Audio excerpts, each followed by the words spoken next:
Hello one and all, welcome to Unboxing. I'm your host, Ain the Machine. And I'm Iva Jankovic. And today, together with our special guest, we're gonna unbox the future of Berlin. The city has grown vast and fast lately, which leaves us with an open question. What vision does Berlin want to give itself in order to remain a livable and a thriving city? And our today's guest is somebody I can spend a whole hour just highlighting her achievements. But I wanna say something different. I wanna highlight something that I particularly admire in her, and that is her commitment to her cause. She is somebody that is undisputably the most famous and followed woman on topic of sustainability and empowerment. She is a hell of a fighter and a hellraiser around the world, helping us to make sure to have a planet in the future. But above everything, she's somebody that even in her very busy life finds the time to look for opportunities that she can provide to everybody else in our beautiful city. Please welcome Plan A founder Ljubomila Jordanova. Hey, Lubo. Thank you so much for having me. Our pleasure, thank you very much for coming. So Lubo, we always ask our guests to bring an object that represents them as a person or as a professional. What did you bring to us? I decided to bring my battery pack because to me it's both the physical representation of the option that I have when my phone is dying, when my laptop is dying, to be able to do my work as I'm so committed. But on a metaphorical level, it's also something that I find quite important to reflect on. I've been studying for the last 6 years on how to keep my energy up, even though I'm dealing with a cause that is not so positive always. And I think everyone needs an energy pack coming in different shape and form. That's for me how I've been able to survive for the last 6 years. Amazing, super cool story. Yeah, I love it. Can you make a sound with it, Lubo, please? Amazing. There's something that I love about music, which is it really demands us to be present in the moment, right? You cannot play music if you're not present in the moment. And that's what we're gonna play now. I'm gonna create a beat here using sounds from my body, voice, and objects. And then I'm gonna ask you to join me playing your object and Eva playing hers. Okay? Love it. Amazing. So let's go for it. Put the headphones. I love that. That's the I'm attitude. good to go. Like you're like, She knows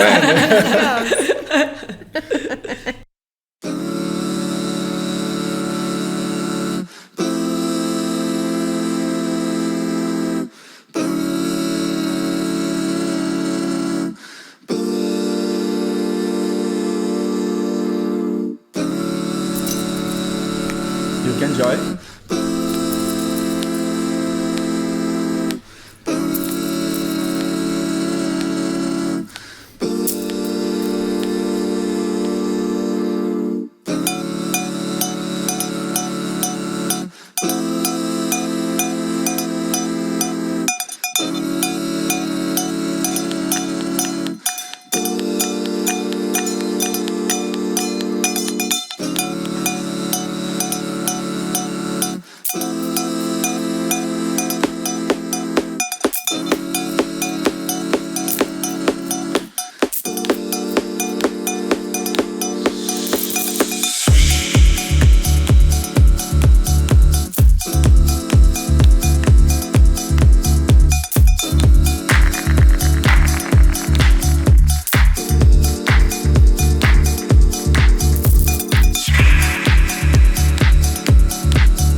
Record that.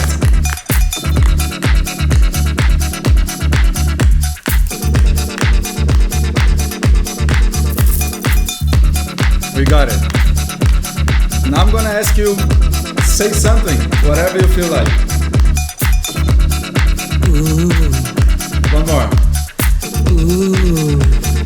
Ooh. Ooh. Ooh.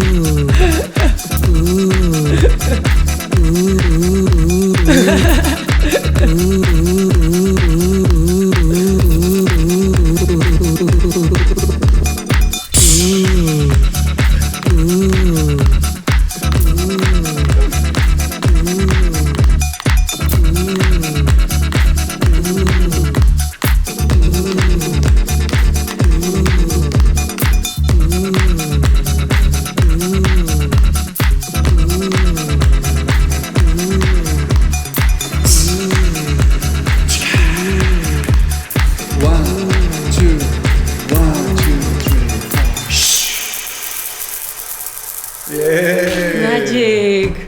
Thank you, Lubo. Thank you, Diego. Amazing. So now that we're warmed up and a little bit energized start dancing. with the music, that comes after. There's a set of questions we love to ask each of our guests. And now we know you're originally from Bulgaria. You studied in London. What brought you to Berlin?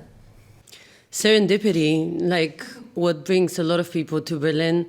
In 2016, I was on a crossroad building Plan A on one hand, changing my career path, also looking into the topic beyond the work side of it as I was becoming really passionate about sustainability.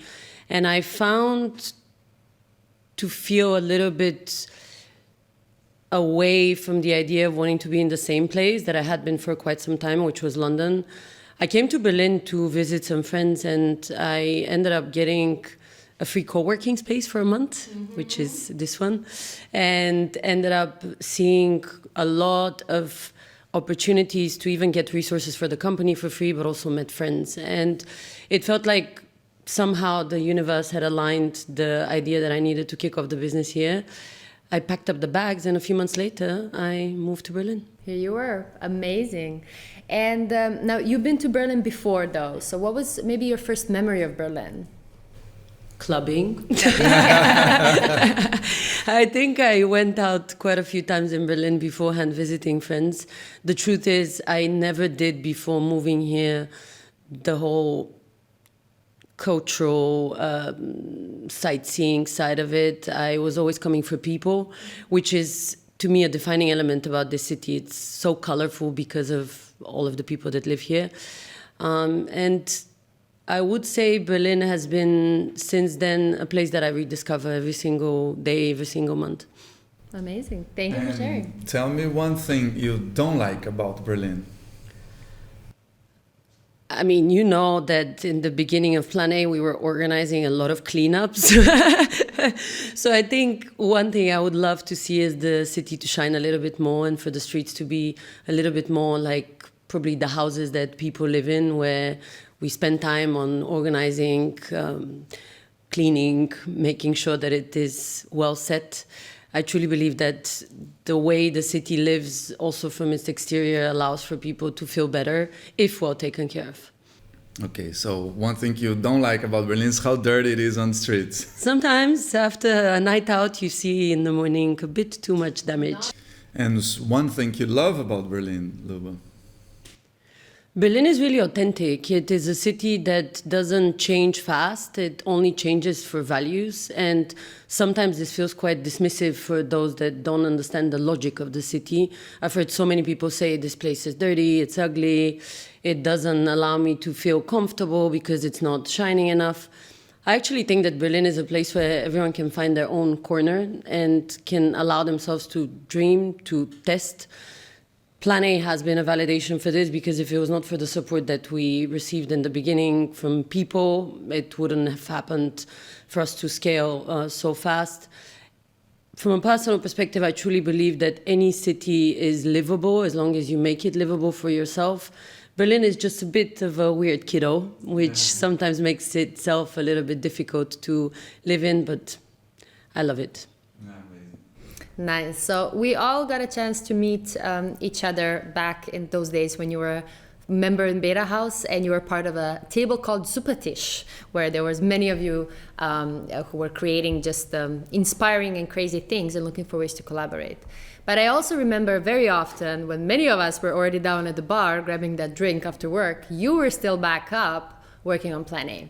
So my question to you is, how much did you have to sacrifice founding Plan A and bringing it to the level it is today?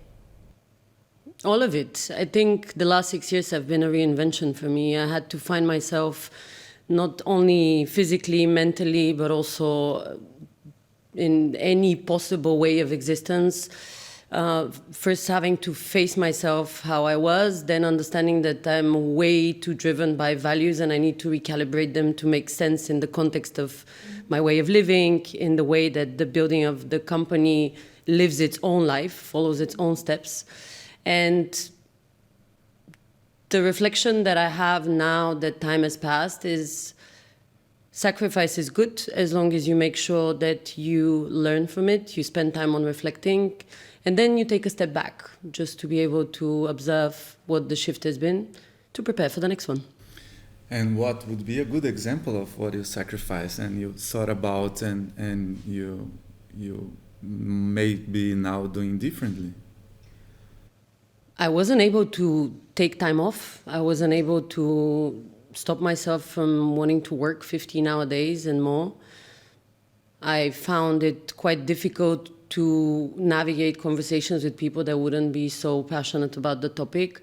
And I think it was a little moment of unclarity in my mind of not knowing how to place myself within the ecosystem rather than trying to shape it as a single soldier. Now Plan A is 150 people and we're all incredibly passionate, but we see each other beyond the work. We see each other beyond, and that's also a reflection of how I think about my friends, my community. It just has taken time to get to that point, and all of the steps were required, I would say. So with what you're saying, it sounds like you used to sit on a table and then just be preaching about sustainability. Probably I was quite annoying to a lot of people as you lose yourself in the context of there's a bigger cause, I need to be working on it day and night. The reality is that there's 24 hours in the day, there's many people on this planet, everyone has dreams, and as long as we're good to each other, I truly believe that we can push for our own causes, which at the end connect to a healthy planet, I would say. Cross-connected. So I have a question there. So one thing that I also mentioned in the introduction, and I truly love about you, that you're always thinking what value can you provide to a person. So anytime we would have a conversation, I would see you have conversations with others, you always try to see, okay, what can I do for the person I'm talking about? So my question is, how this act of giving or act of providing value, how important has this been for you? I think that this is the main reason why I've been able to keep my energy levels so high, because I have learned quickly after the first year of Plan A that collaboration is a key to existence. And if you're looking into such a complex set of issues like the ones defining climate change, you don't have a choice but to always collaborate with others. In 2018, I put together, as a reflection of the first year of Plan A, the Green Tech Alliance, which is now a community of more than 5,000 companies, all addressing different challenges related to climate change. That was my gift without knowing who needs it. From today's perspective, we're many, and everyone is doing their bit to scale a solution that is needed for the planet. On a philosophical level, giving is the only way you can receive, because you have the possibility to learn what triggers someone to feel happy, loved, and what then will allow for you to get this back. Where or how did you learn that? Probably through the suffering of the 6 years of building Plan A. I would say there's a lot of value in trying to be with a competitive mindset, but the value we live in Plan A is collaboration over competition. This is a key principle that also is checked when people are even being onboarded in the company. And all of the experiences over the last 6 years have been a pure definition of this mindset to allow us to get to where we are. Okay, it's not something that comes from family or something like that. Then I think as we know each other for such a long time, you know that every single interaction with a person is the way you learn. Probably someone from the family triggered it, because at 3 I didn't have that big of a community, but I would say life shapes you.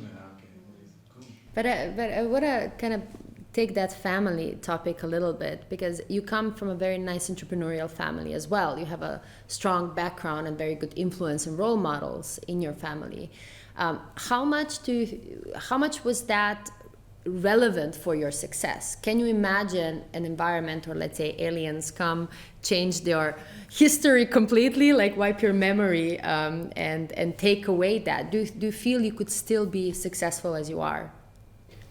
I just imagined a scene from Men in Black when where the dog is. Exactly. Actually, this device is not a 360 camera. And your parents are gone already. Exactly.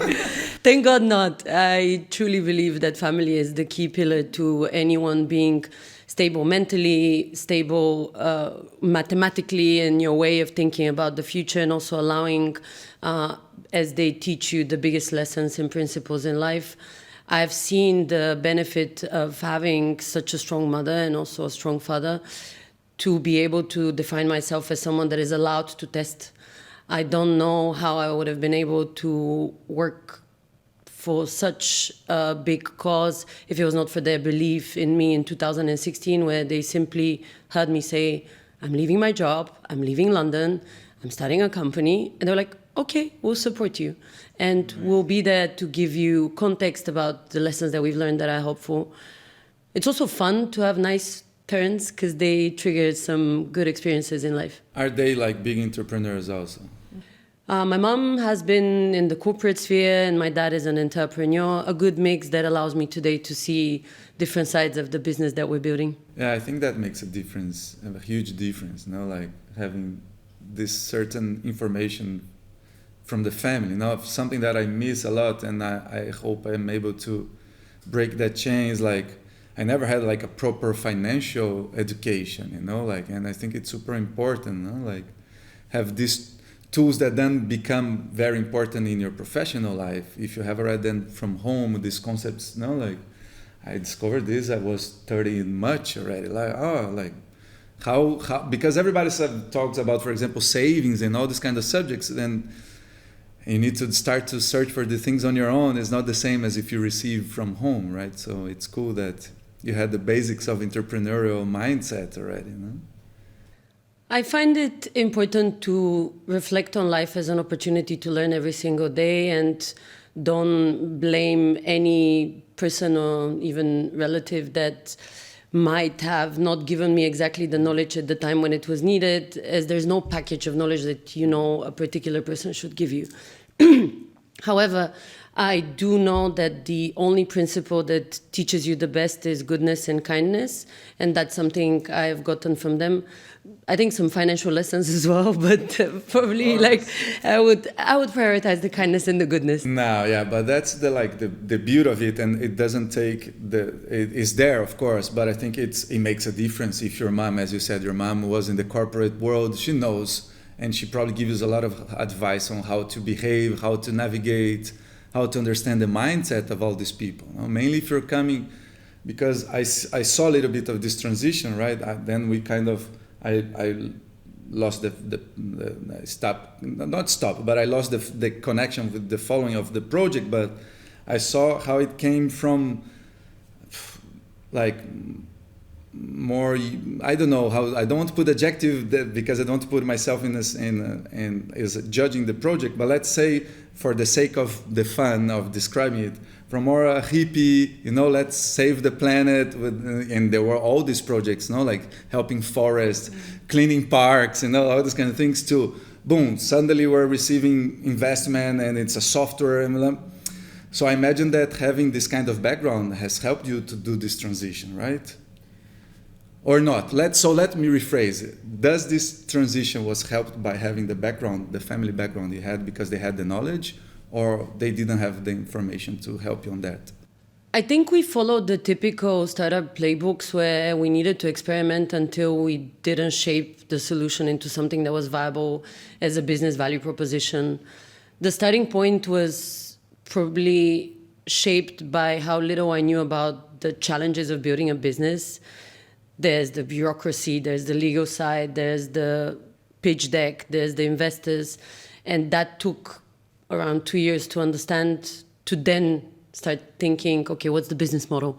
I find it useful to have worked in the finance sphere for quite some time because it gave me context of the problem that we were solving as we're shaping a new value proposition of how the economy defines itself mathematically.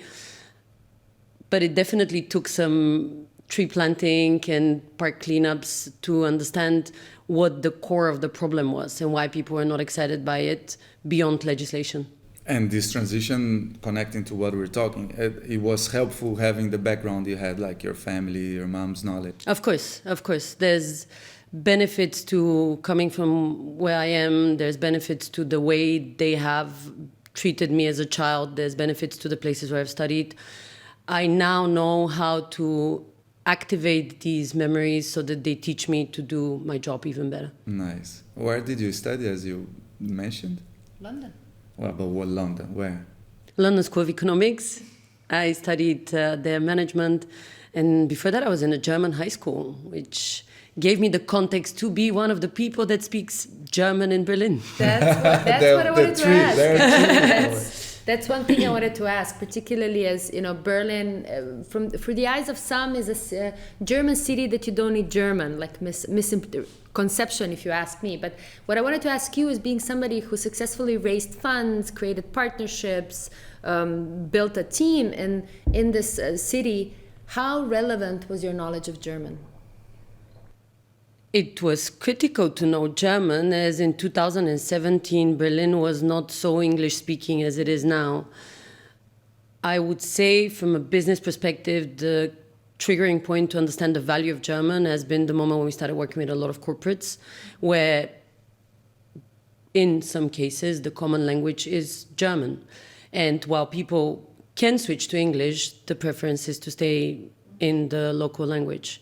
I respect that, and I have found it useful that I ended up in a German high school. That definitely was not part of the planned journey for planning. Cool. It's not that back then, when you were in German high school, German high school, you dreamt like, oh, one day I'm gonna live in Germany. No, I don't think so. I went immediately after high school to the UK and stayed there for close to a decade, with a few pit stops in Germany, Austria, Barcelona, Asia even, but UK was the HQ. And Berlin came out of the kindness of the opportunities that came in unexpected packages, I would call them. Be it the resources, be it the co-working space, be it the kindness of the city, also the non-trivial approach that people have here to live. Nice. This is we're in the personal area here, and if you don't feel comfortable, no problem. But it's because we didn't catch up. This is a question I would do as a friend that we are, out of pure curiosity.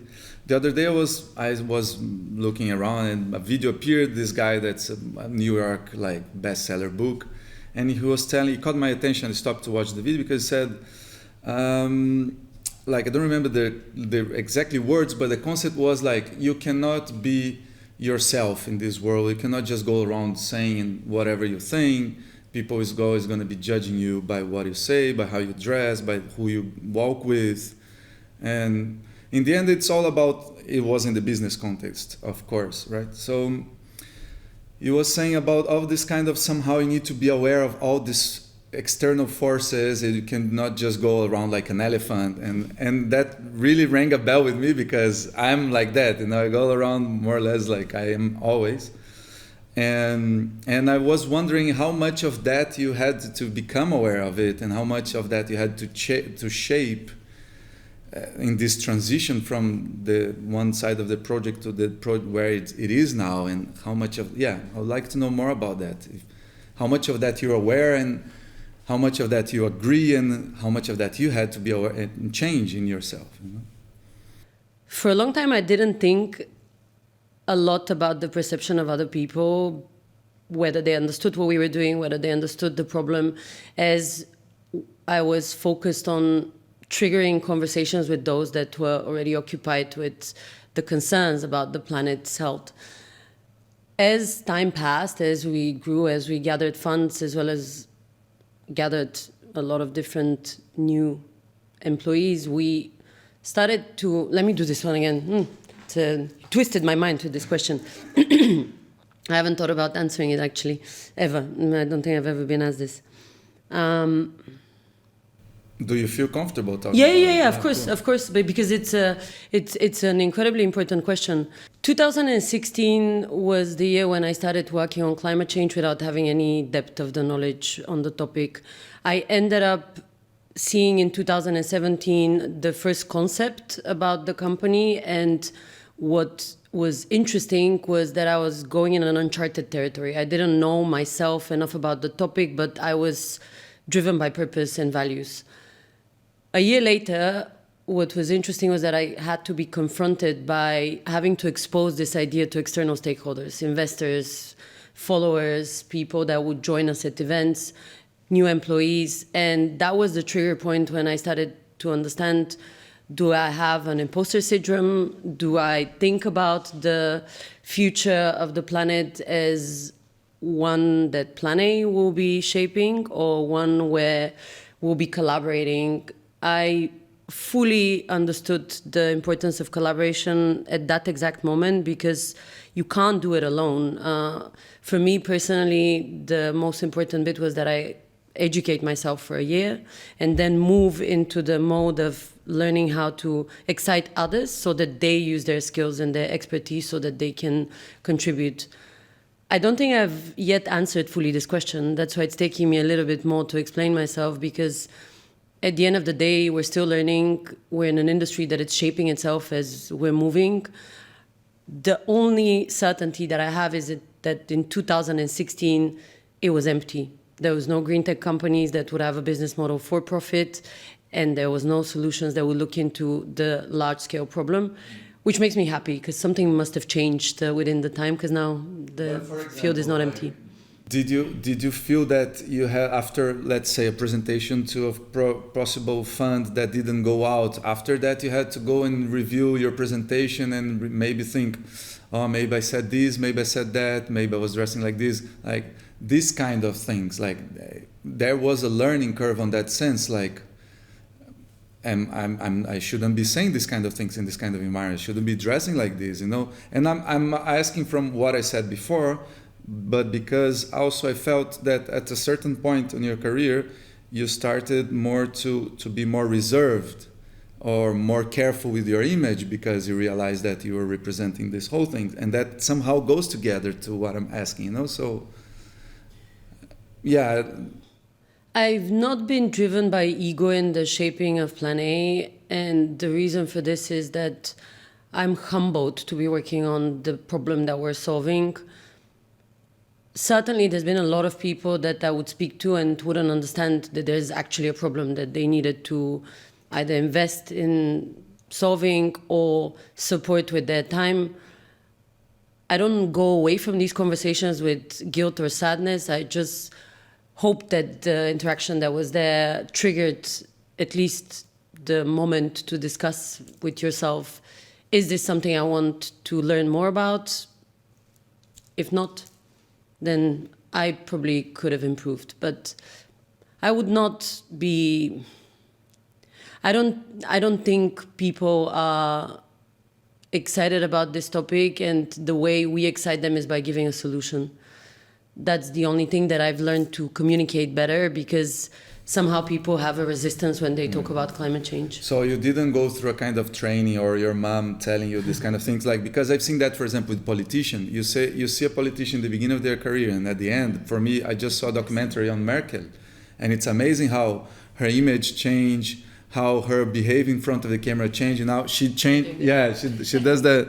You know, she's now, well, which it makes sense. You know, you need to learn to be in front of, and these kind of things. Did you went through this kind of processes? Oh, I should, when in my public situation, I'm more like this, you know, like literally, you know, like I should, oh, because I've seen me in the last video and I was like all over the place, you know, like there was this kind of learnings in this process.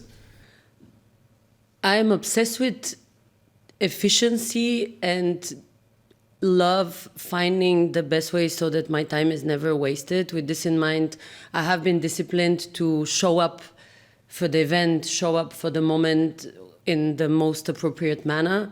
I think this demonstrates that I have respect for the people that are in front of me.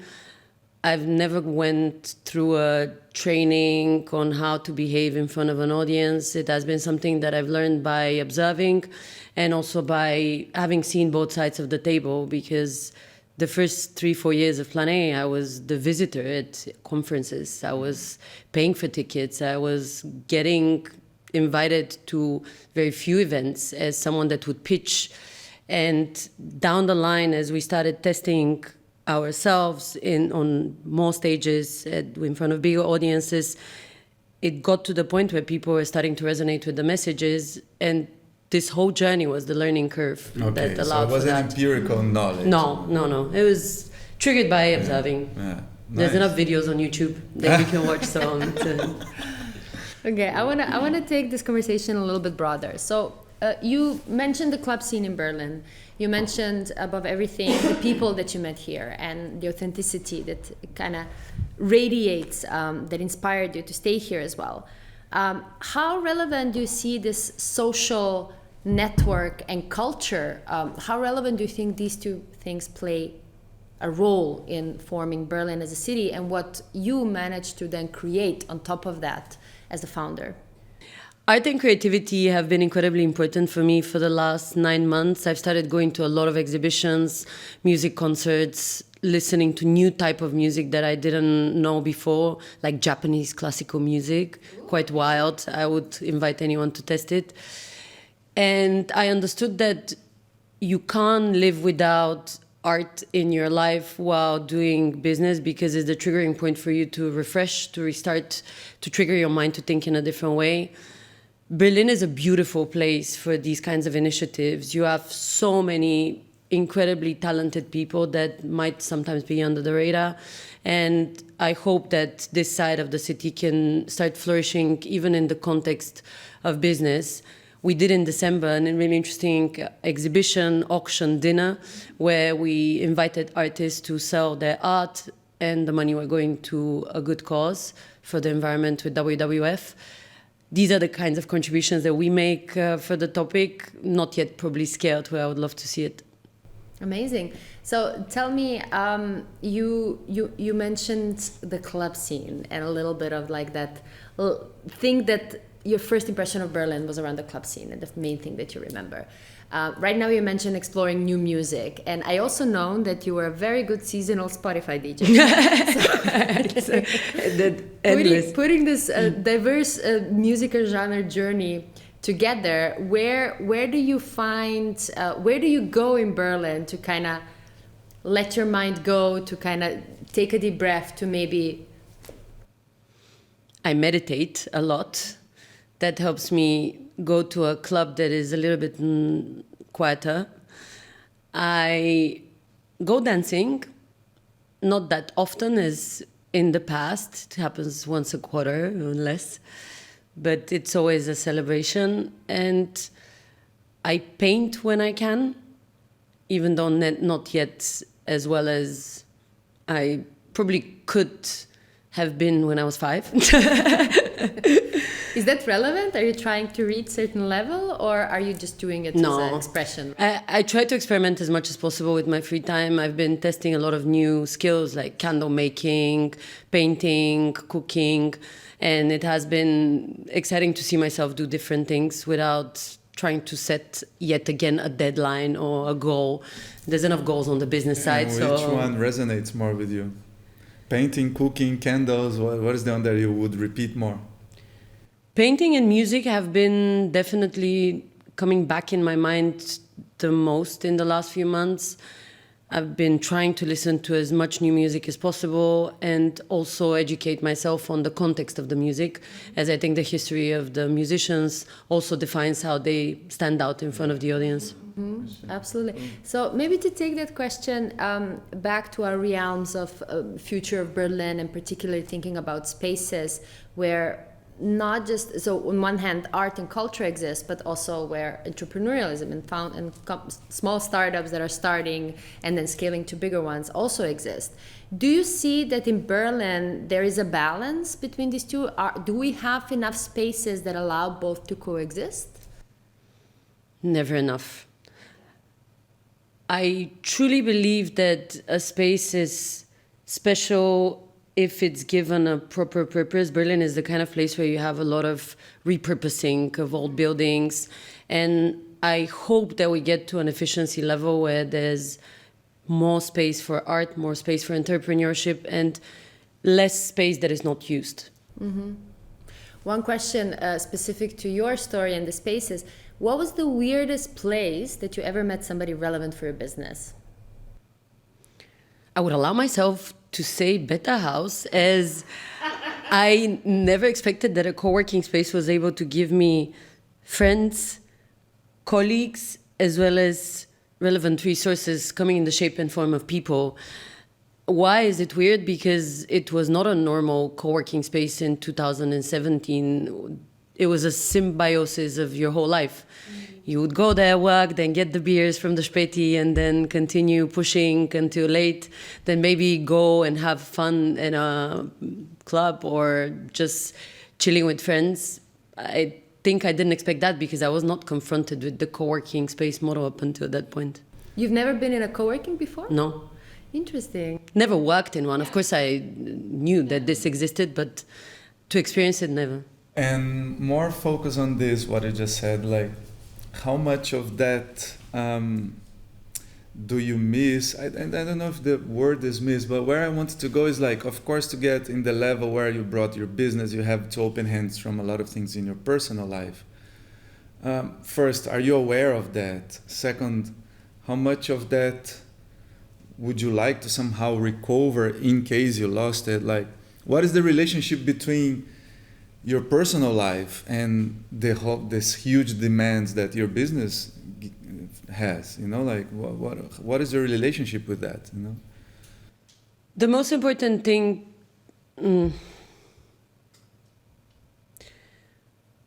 I spent the last year really learning how to balance my life and becoming disciplined about my spare time. And with this in mind, I think what was not recovered is now in its process. I don't think I have spent too much time thinking before last year what was important beyond Plan A. And it might sound a little bit dramatic, but it was important for me to see the company start flourishing, get to a certain level of funding, for me to feel comfortable that I have contributed with what I can so that the team is able to also do its work without being concerned about funding, growth, opportunities, partners, which is where I thrive when it comes to the support and contributions that I make. I feel like I'm in a spot where I feel balanced enough to not know how to reflect on what exactly has happened, what do I need to recover, because I feel content. Work is great. I've been able to spend a lot of time with myself, also with friends, and now I just want to enjoy and continue building. Okay, so you think that in the past was more unbalanced and now you're getting to a point of... Definitely.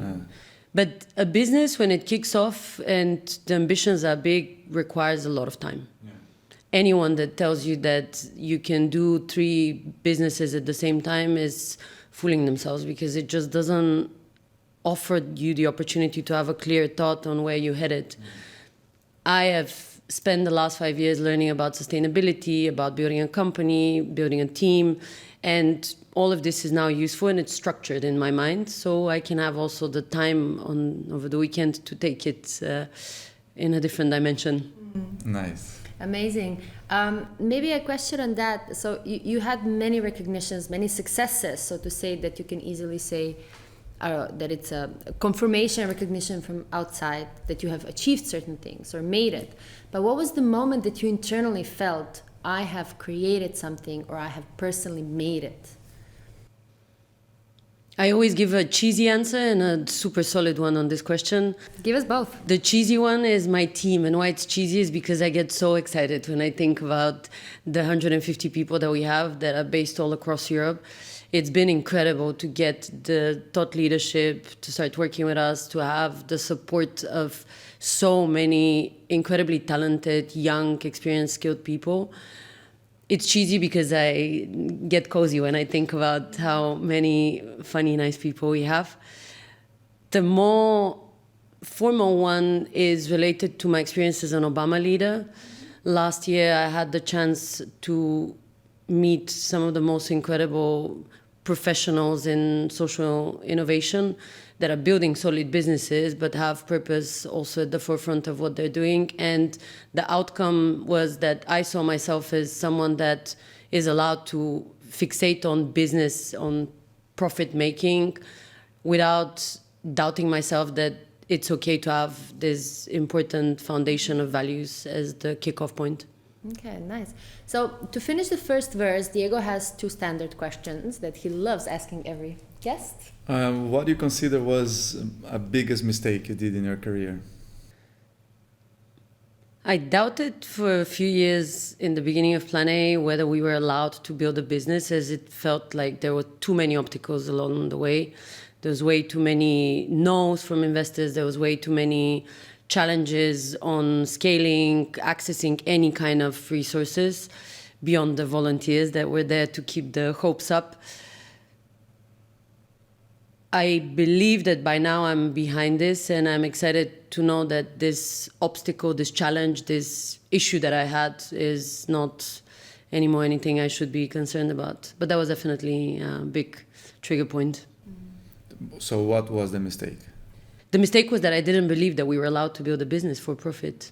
Because of the concept of like, how can we save the planet if we're making part of the game somehow? Sustainability in 2016-17 was not perceived as something that can be part of a value proposition of a business if it was not in the corporate sustainability reporting department. It was a side activity for businesses. Today it's not anymore. There's legislation, but the perception of the type of business that we have built with Plan A is now living in the minds of the investors a lot more actively than it did before. My mistake was that I didn't believe that it was allowed. Which I totally understand. And what do you think was a very good decision you took, a very important decision you took in your career that made a difference? There was a before and an after in it. Berlin was a good place to start the company, and the way I was thinking in 2016 didn't make the decision to move here one where I was quite clear on the reasons why. But from today's perspective, I think it was the best choice that was made as a kickoff point for the company. So you think starting the business here in Berlin was a very important decision? Absolutely. So that's the moment where we call questions out of the box, literally. So I'm gonna ask you, Lubo, please take this box, put it on the table, and open it and grab one. Christmas. Yeah. And I pick one. Yeah. Planet.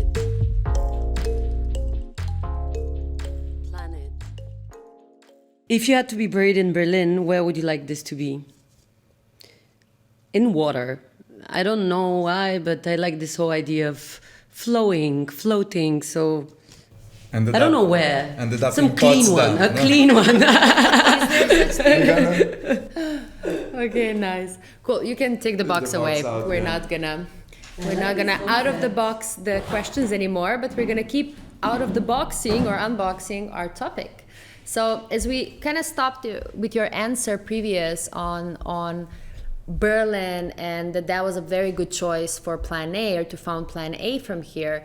Like, I know you mentioned in your previous answer here and there some of the key things that you gained from Berlin that were kind of the advantages. Could you maybe just summarize what are the key points on why it was a good place to found Plan A? The perception about sustainability, the people, and the approach to entrepreneurship different than the ecosystems that I've seen. On the sustainability topic, the truth is there's been a lot of work on sustainability from NGOs done in Berlin even before 2016.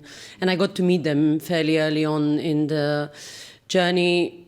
That gave me context about what are the solutions, and then allowed me to start thinking in this for-profit setup.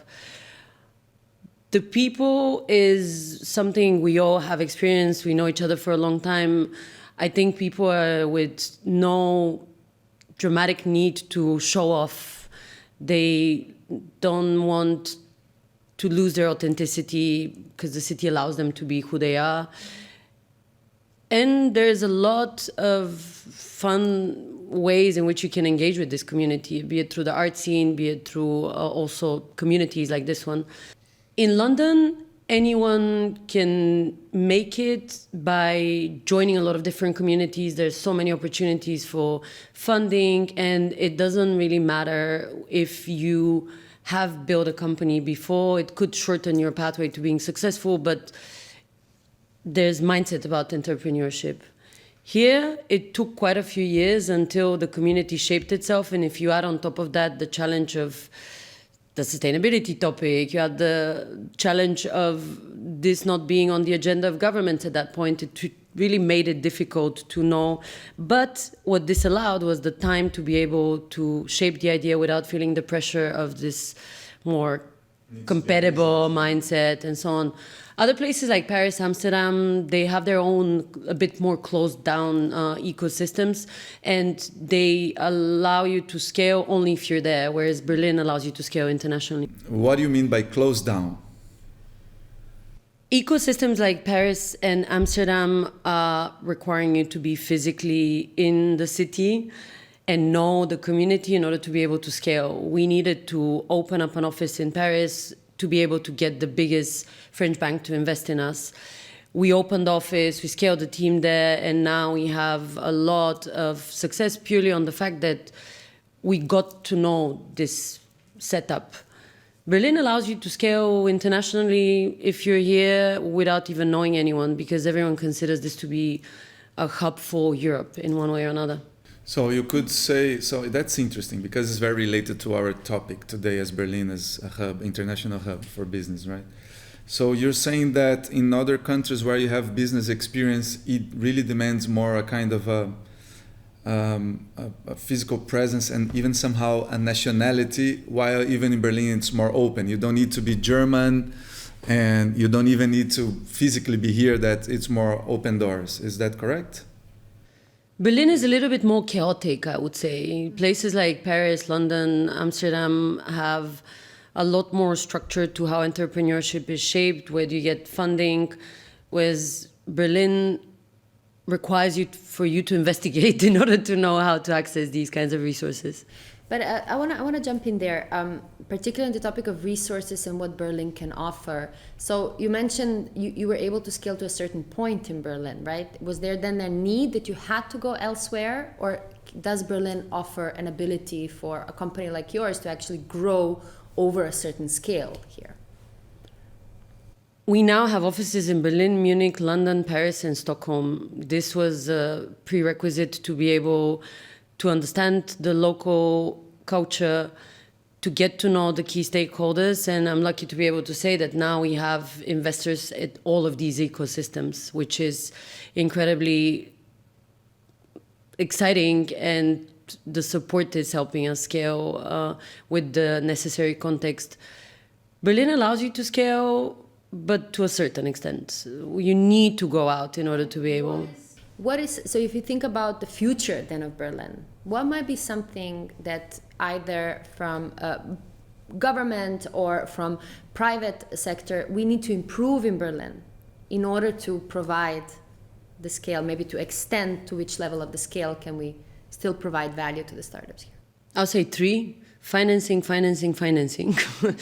I think startups need to be financed to be able to build early stage companies, for profit, not for profits, social impact businesses that are in the art space, anything, but the funding is just not enough. And I think there is enough knowledge and experiments that have kicked off here that demonstrate that it's needed.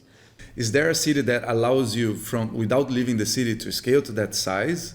So is this related to Berlin, or is actually there is no city that offers that if you want to grow that size?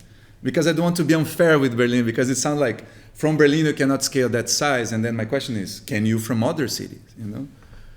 Paris is a good example of a city where French companies get supported a lot by the government, and they get pushed even on international scenes with initiatives like La French Tech.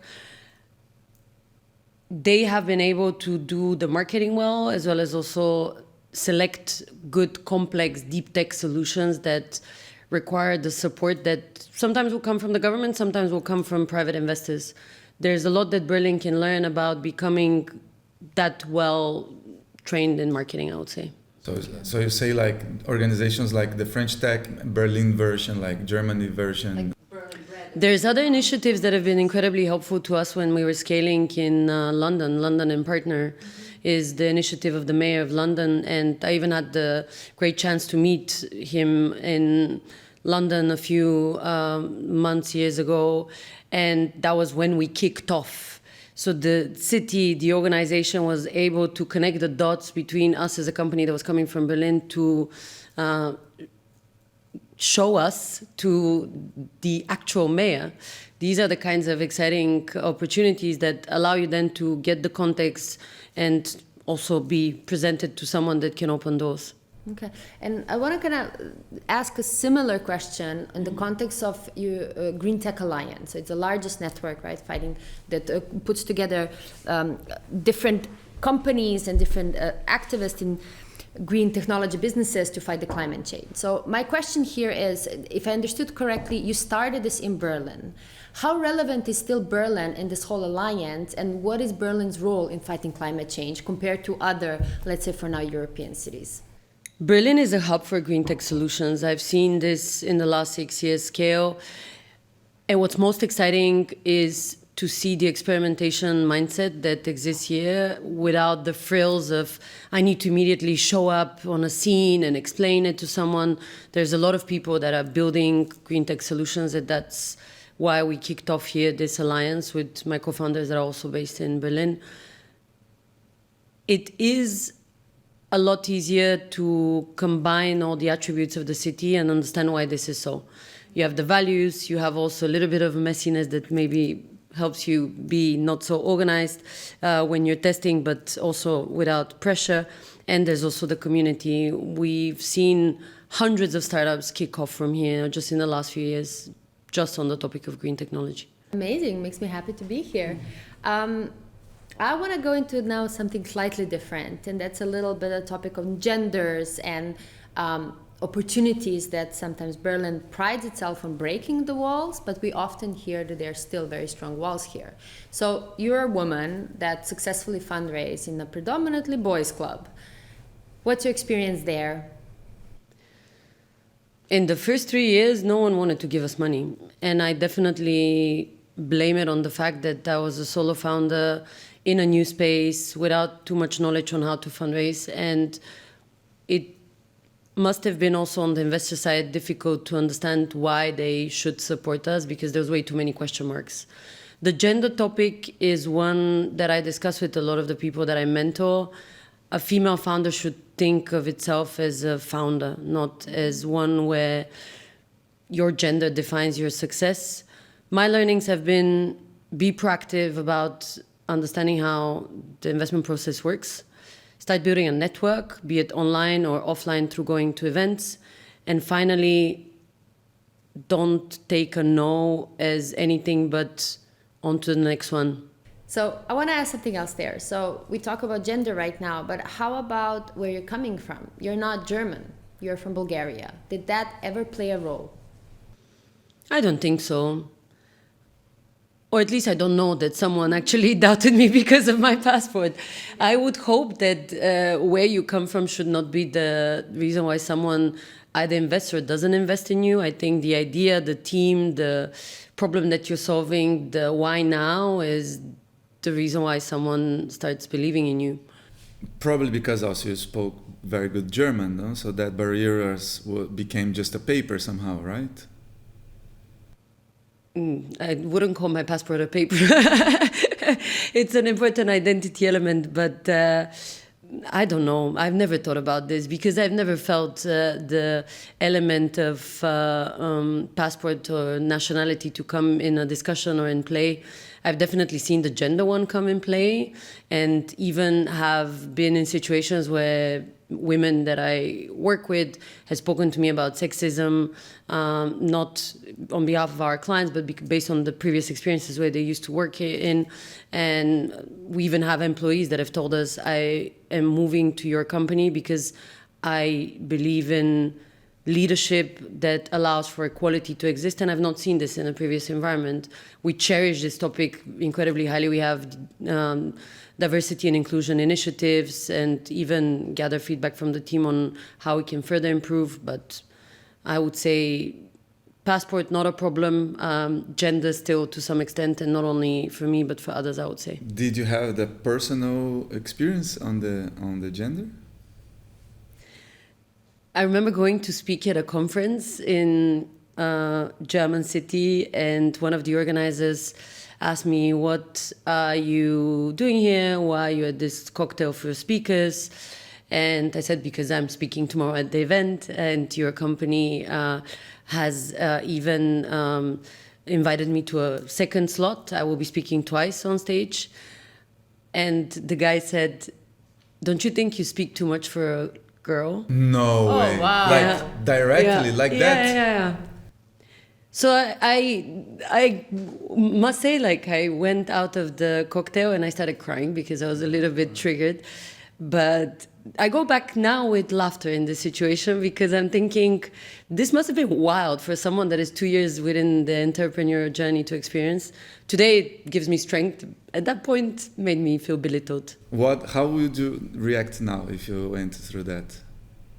I would probably ask the person to explain what he meant, because sometimes when you have one sentence in your mind, it could be taken out of context. I think the words are still quite clearly ringing in my mind, so I believe I understood it how he meant it, but I would ask.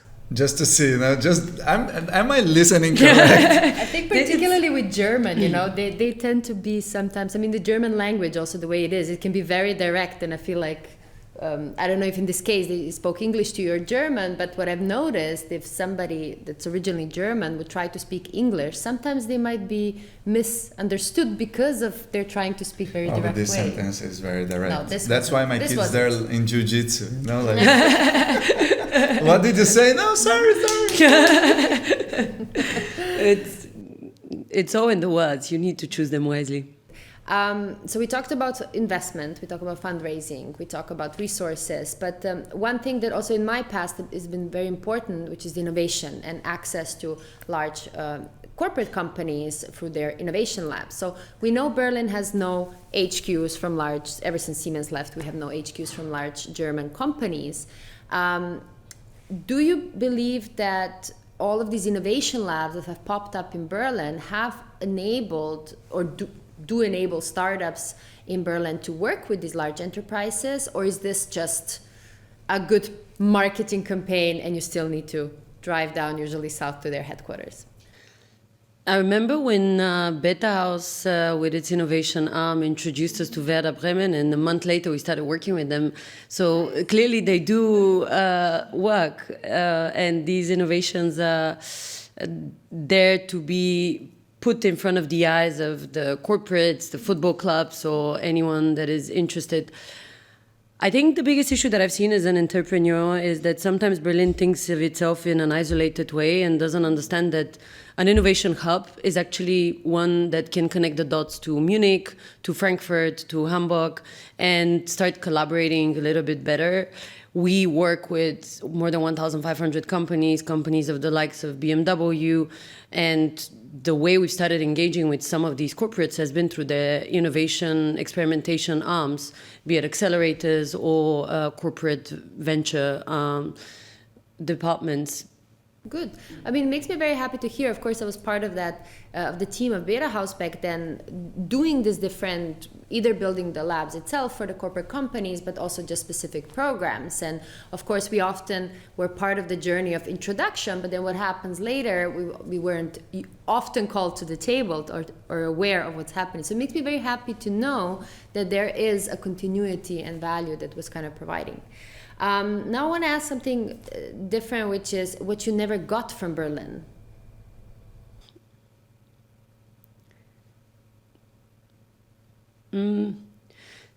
Dynamism at the pace of London and Paris. I've lived in both places. I'm now between Berlin and Paris, and I do see the big difference is sometimes this city is too still. Maybe in the clubs there's a lot of loudness, but you don't see the shifts and the improvements happening fast enough. Why do you think that is? Maybe the history of the city, maybe it's the type of people that get invited here, maybe it's the type of businesses that have been built here. However, it might be also the comparing even that I'm doing, because at the end of the day, each city can be probably as dynamic as Paris if you just make it so. I could add to that I think it's also, some guests said that, I think it's a mix of both. I think it could be as paced Paris or London, depend where you go and when you go. And then it can be like a small village, like where there's this very calm lifestyle. Yeah, but I also feel that bit of that calm lifestyle and ability to actually have that calm lifestyle allows certain, maybe that's my utopia of the city, but allows certain creative, certain different impulses and different people to live here, and not only the ones who might be running after a certain achievement. Yeah, I think, as you said, that's what makes Berlin Berlin. It's the weirdo kid, right? It's a little bit of everything. Exactly. The weirdo kid. I definitely like that. I don't disassociate myself with the label. It's good now. Cool. Thinking about the world today, right? So particularly Germany and its role in some of the not so good situations around the world, meaning wars and different involvements in that. Do you see an influence in Germans and Berlin's maybe role in shaping that politics, and do you see that reflecting on your business? I think an entrepreneurship or a business person is never isolated in this label. You also are a citizen, you're also a participant in voting, which makes you immediately part of the political setup. You're also a partner, you're also a father or a mother or a parent, whatever. So these hats change depending on the day for some people. For others, it is maybe something they think constantly about. I try to think integrally about my contribution to society, and for me, Berlin has been a place where I do think about in the context of its politics, its ecosystem for entrepreneurship, and also the way that it even looks and it takes care of itself. What can be done is better communication, more citizen engagement through formats like Citizen Assembly, where people are asked what they would like to see change in the city. And finally, financing for experimentation. I think there's enough ideas here for that. Are you active in any of those roles for Berlin? I'm an advisor to the Ministry of Education of Germany. Goes a little bit beyond Berlin in terms of responsibility, but of course the ministry is here. It has been incredibly exciting to discuss and work on social innovation topics, be able to contribute. With the Green Tech Alliance, we have a community. There's a big chunk of it that is based in Berlin. That's another way to contribute. And I do my best of being a proper citizen by walking the streets with respect and not throwing stuff around. On the floor. Exactly. You're the one picking it up. Exactly. Related to this, I have two questions that came to mind, but now you opened the door for this one. Exactly related to all the projects in the beginning, how much of that can still be connected to the company, or maybe it can't because of the logistics, but how much of that you would like to keep supporting, like the pickups on the park, the forest, and all these kind of things? How much of that, what is your relationship with that now, and how much of that can be in the company now? The company started with idea to build an algorithm for climate risk. This is what we have been developing since, but we've shaped it now as a software that assesses the carbon footprint of a business, the ESG performance, and then gives recommendations on the improvement. I think it's all the same. It's just that we have evolved the idea into something new. What we've kept on top of that is more the exciting triggers to even feel the problem has been the auction, has been some team engagements where we take people to nature, and also giving context on expeditions in mountains and other places to explain what the problem is, connecting the dots to nature. I think we're now a little bit more focused on this business side of things, and we use the other triggers as community engagement. Now, just a thought on the air. It's funny because seeing the whole curve, it feels like now you're on the other side. Remember when you're looking for funds for this forest projects and stuff? Maybe in the near future, it could be, as you have the knowledge because you've done in the past, you could be one of the companies, or even create a full circle of companies that funds these projects. No, that's something that could do a full circle, right? You could be now in the other side, instead of being asking for funds, saying, "Hey guys, let's all make, for example, all your clients, and say, let's all go fund all these projects, because these people, they're still there, right? All these NGOs and all these things." No? We actually have some exciting announcements that we'll be making in a few months. You see? I mentioned it off record. I think I'll keep this one as a secret for a little bit. But you are on point, and we do believe in that, as we think that going back to where we started is the most important, as this climate risk assessment is connecting the dots between the economy and nature. And the assessment is useful, but the actions that come after that are the most useful. The other question I had is, what Berlin has to offer as international business hub that other cities don't have?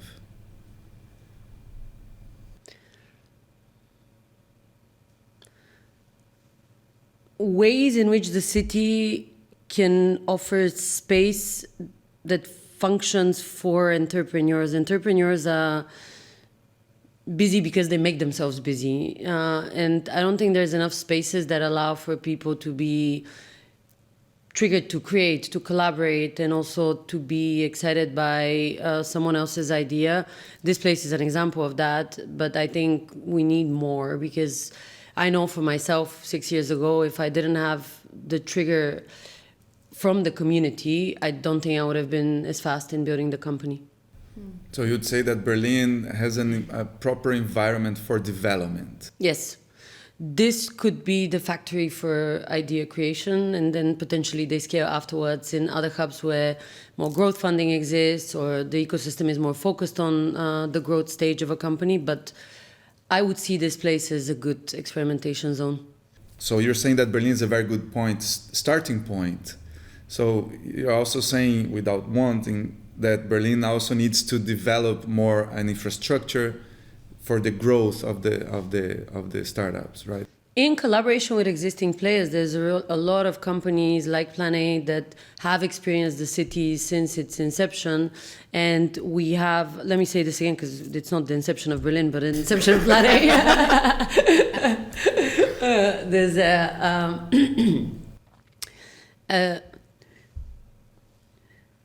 there's a lot of companies like Plan A, communities like betahaus, which have enough know-how that can give context to the city on what needs to scale, as we've experienced it for many years. For some, it has been decades. These learnings have not been maybe structured for the city to move fast enough in becoming this factory for ideas. Cool. I'm wondering, so we talked a lot about European cities, but is Plan A in US? I will. That's so okay. It's gonna be. You're here on spot. You're here on spot. No, take this as the answer. I'll take that as an answer, but I'm actually then going to rephrase the question. Do you see us losing talent towards US? Do you see more companies, more startups looking to open US and lose? No. I think Europe is dynamic, offers its own diversity that can teach you a lot in a short amount of time and space. I don't think we're losing talent, especially from today's perspective, where there's been a lot of even funds that have now left Europe that are originally from the US. I think we just need to become better organized at collaborating with the US rather than thinking in this who's taking talent, because in the context of climate change, the only pathway is collaboration, as everyone needs to do their bit. You said something super cool. You said like Plan A and betahaus didn't organize these learnings, but I don't know what are the learnings. And I think it's super cool that I would love to go back to that point and develop it, because I think it has a lot of value on that. So, to be able to start a company, you need to always go through the same process. The legal side, the employee, investor, collaboration, marketing. This is a checklist that is valid for any entrepreneurship journey. I don't believe Berlin is always really good with the timing of all of these steps and the support on a financial level. It took us 4 months to start a company.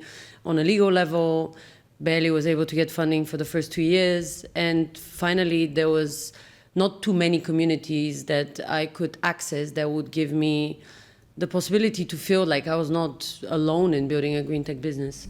And you said that betahaus or Plan A could be this player somehow.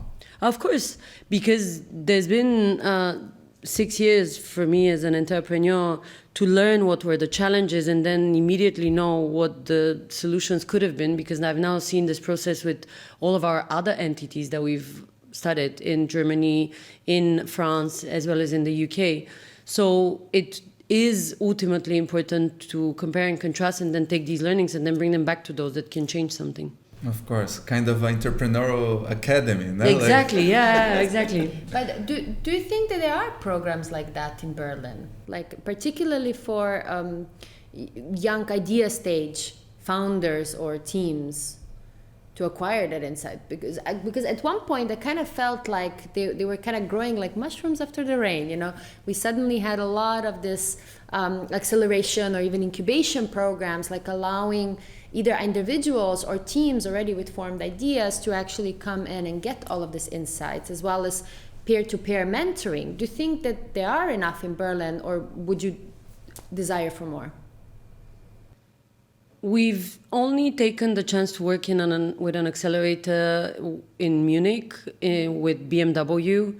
They had an accelerator that kicked off a few years back. We were the first batch called Respond.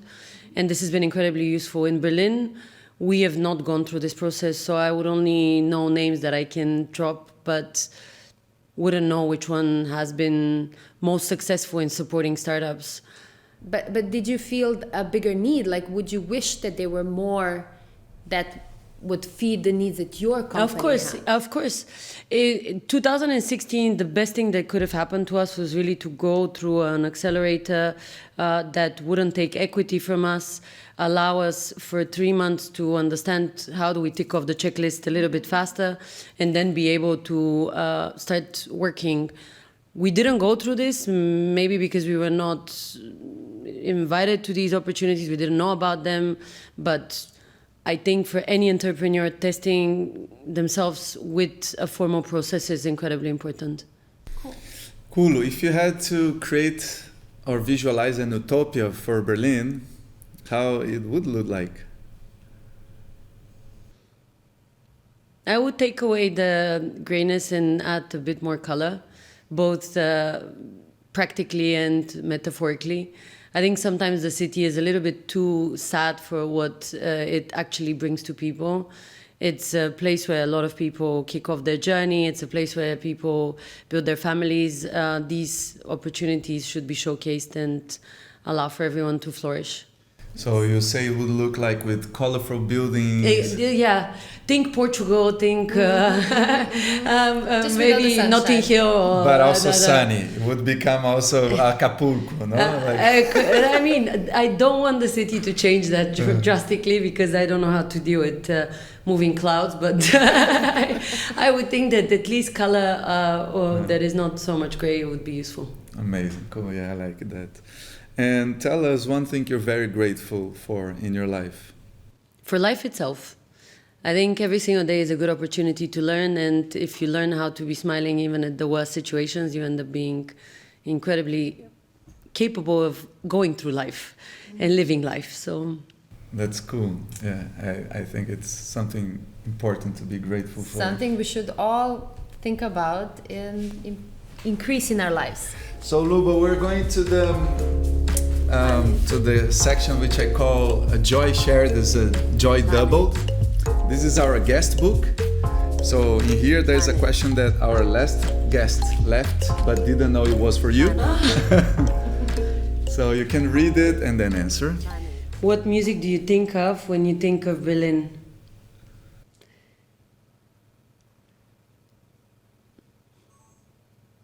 Funny, I would say something that probably would shock anyone that, like me, listens to a lot of electronic music. It is classical music, because I now go to concerts and also use the time at home to listen to some opera rather than maybe the electronic music that I used to.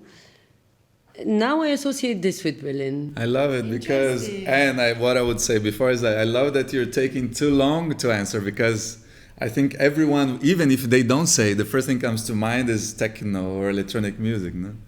Cool. We don't like trivial answers because we have been given the electronic music extensively in Berlin, so I'm going a little bit against that.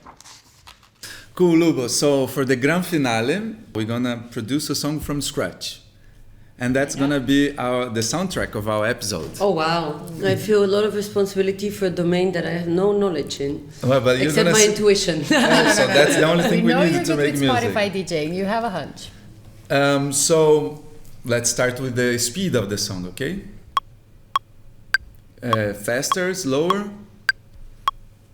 There's no right or wrong. It's whatever we want. Faster. Yes. That's good. Yeah? More or less? I like this. Okay, cool. You want to do first drums, rhythms, bass, chords? Bass and chords. Okay, I'm gonna do... Yeah, one after the other. So let me start with chords then. You want more like introspective, more happy, more mysterious? Like what kind of chords would you mysterious, like? I like okay, mysterious. So...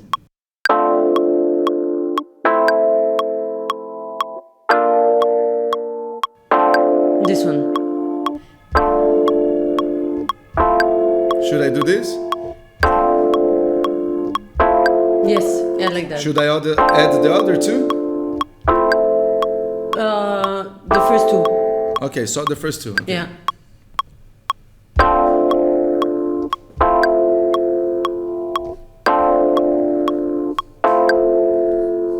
Okay, so now we're gonna go for the bass. You said you'd like to have the bass. Yeah.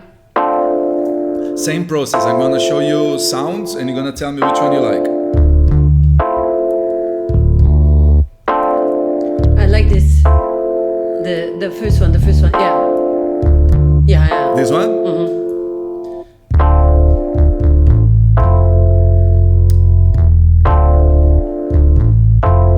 Like this?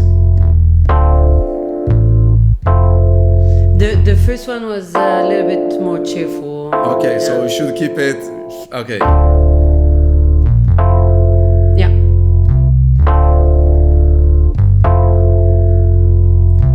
Like this? Mm-hmm, mm-hmm. Yeah?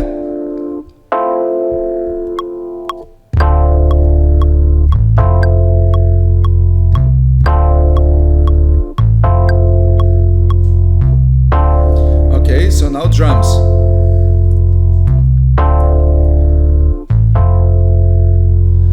Same thing, I'm gonna show you sounds and you tell me which one you like.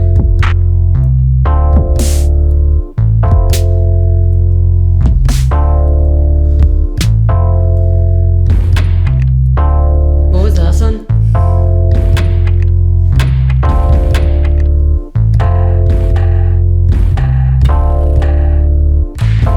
You want me to stop the music so you listen better at the drums? I'm listening. I'm just trying to combine them. I'm taking this, by the way, super seriously. So it's that's why. No, this is too. Yeah. And you like more like this or more lying on the floor? Not with the floor, no. Yeah. Or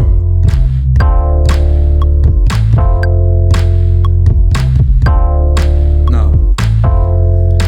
What else should we add? Something that goes like a bird tripping.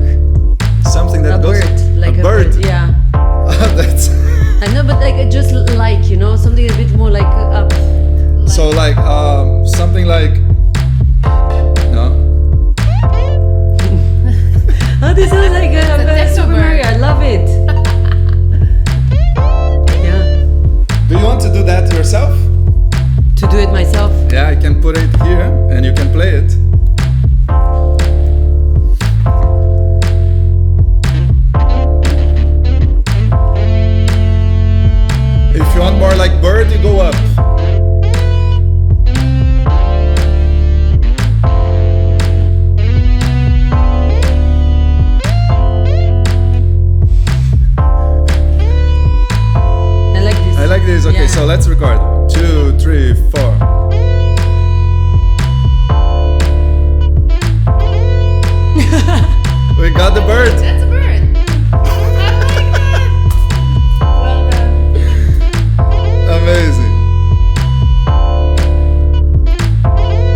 So now that we have the bases, no, don't take the headphones out.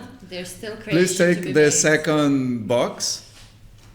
With the headphones on. Yeah, you can keep the headphones. Oh, I know what this is. Take one for you, don't show the other. Just take one for yourself and pass the box to Iva. Take the others. There's one for you.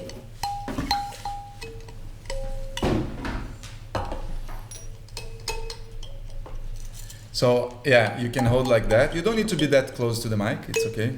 Yeah, I can hear there. A very easy way to play it if you hold with both hands and play with the thumbs. Like a Game Boy.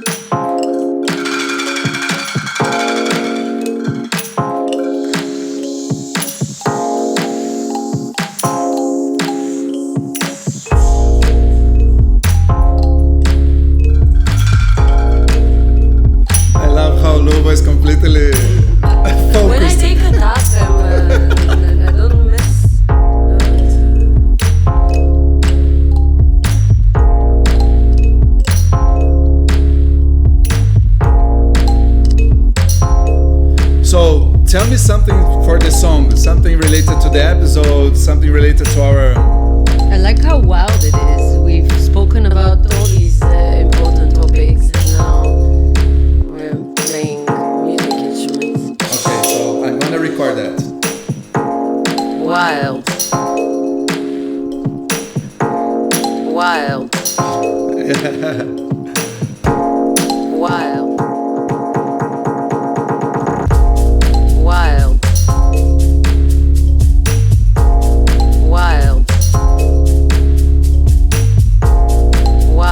You like it? I don't like wild. Can you remove it? Like, can I put a wild?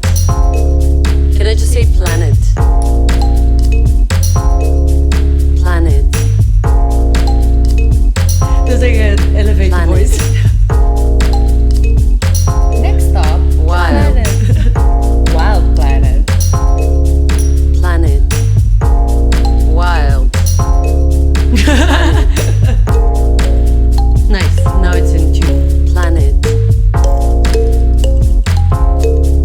Planet. Like it's I like like it. raindrops. Yeah. Planet. Planet. Planet. Planet. Planet. Planet. Planet. Planet. Love it. That was Amazing. Well done. Love it. Nicely done, Diego. So, Ljubomila, thank you very much for taking your time, for being open-hearted, and for sharing all of your experiences as well as your personal stories. It means so much to us to be able to welcome you back in betahaus and hear some of these things. For the future of Berlin, it leaves us with hopeful if we all think about providing value, collaborate, and build a better future for us all. Thank you, Ljubomila. Thank you very much, Lubo. Thank you for having me. Wild. See you in the next episode. Bye-bye. Planet. Super cool. Nice. Thank you very much, Lubo. That was amazing. It was very Really cool. nice. Really nice. Definitely the most exciting setup that I've been in.